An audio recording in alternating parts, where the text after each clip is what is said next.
So what I want to do here is I want to perform predictive analysis, understand the effects of sea surface temperature, and see how it can affect marine life in the future. So to start with, this is the sea surface temperature data set. It's a multi-dimensional image cube. It contains more than 2,000 slices of weekly imagery. It goes all the way from 1985 to 2020. The original data was daily data and 600 gigabytes of data. So we distributed the processing and created a weekly aggregate of the data. So now we're working with 200 gigs of data, massive amounts of imagery. It's 5 kilometer data. So step one is we need to identify temperature trends. We want to perform a trend analysis. So to do that, we have a series of multidimensional analysis tools in here. First, let me just minimize. Yeah, so we have a series of multidimensional analysis tools over here. So the first one that I'll bring up is trend. And using the trend analysis tool, I can provide my image cube as an input, provide the time dimension, and you have different trend line types. There's the linear, harmonic, polynomial. In this case, we pick the harmonic. The whole point of the harmonic regression is when you have multiple stacks of time, you can get rid of anomalies by accounting for seasonality.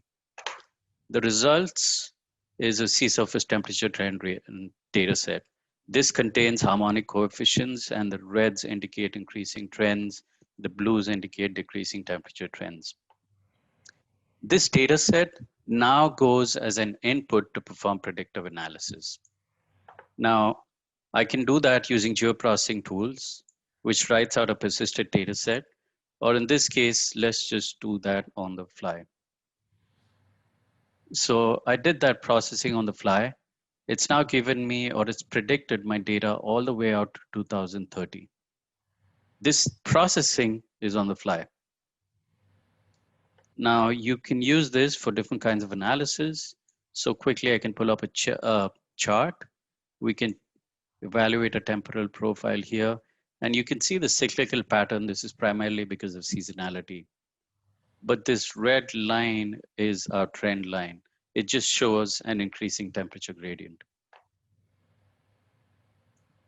So what we did is once we got this, we took the analysis a step further, again using a series of multidimensional analysis tools, finding the argument statistics. We created risk maps to visualize prolonged heat stress. So when you have heat stress for a limited amount of time, it really doesn't affect a lot of these ecosystems. But if you're experiencing this volumes of heat stress for longer periods of time, it can affect ecosystems in a big way. So we have tools to account for that. And I can time enable these tools. And you can see all the way from 2022, I'm jumping to 2030, and you can see how patterns are changing. Here I've jumped into Australia, where we have the coral triangle sometime in 2027, September of 2027. You can see how the coral triangle is going to get affected. So that was within ArcGIS Pro, the complete processing that was done within ArcGIS Pro. We have a very strong developer community. So we've taken the same workflow. You can do the same workflow using the Python notebook, either using the Python API, ArcPy, or the REST API. So it's the exact same workflow, but this time, this is my input data set again. This is just to give you a representation of what you're looking at. It's an image cube. Step one is we aggregate the data. If you remember, I told you we have daily data. So I aggregated or I condensed the data to weekly data. And here is where we're actually going to the server. We're sending the processing out to the server, and the we transmit the processing. The server distributes the processing to the available cluster of machines, and then it creates persistent products. So step one is trend, and this is the same trend product that I showed you in ArcGIS Pro. The purples indicate increasing temperature trends, and the greens in this case indicate decreasing temperature trends. And then we predict future sea surface temperatures, just like the raster function that I showed you. We have predict using trend raster function here, where we invoke the function on the enterprise on your server.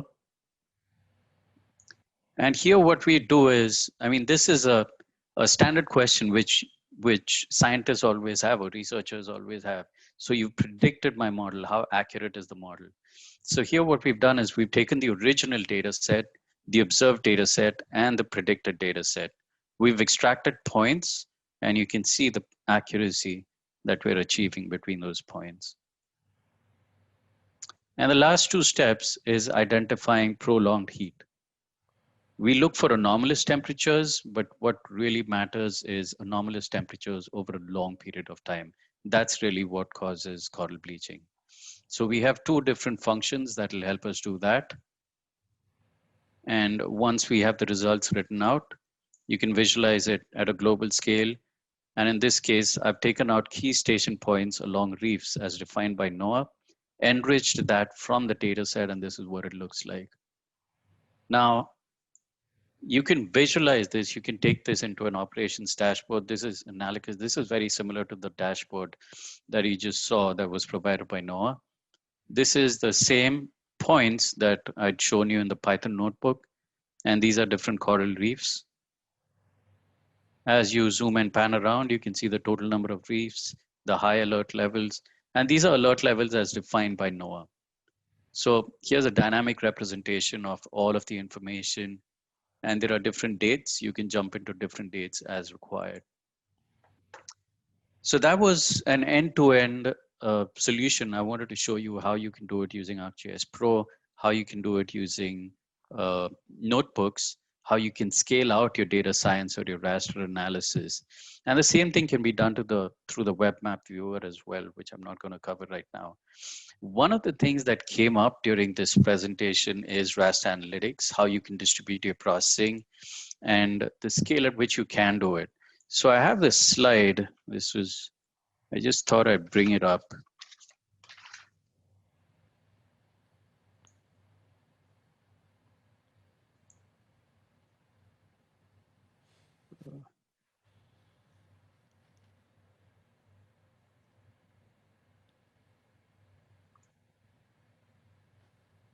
Okay, here you go.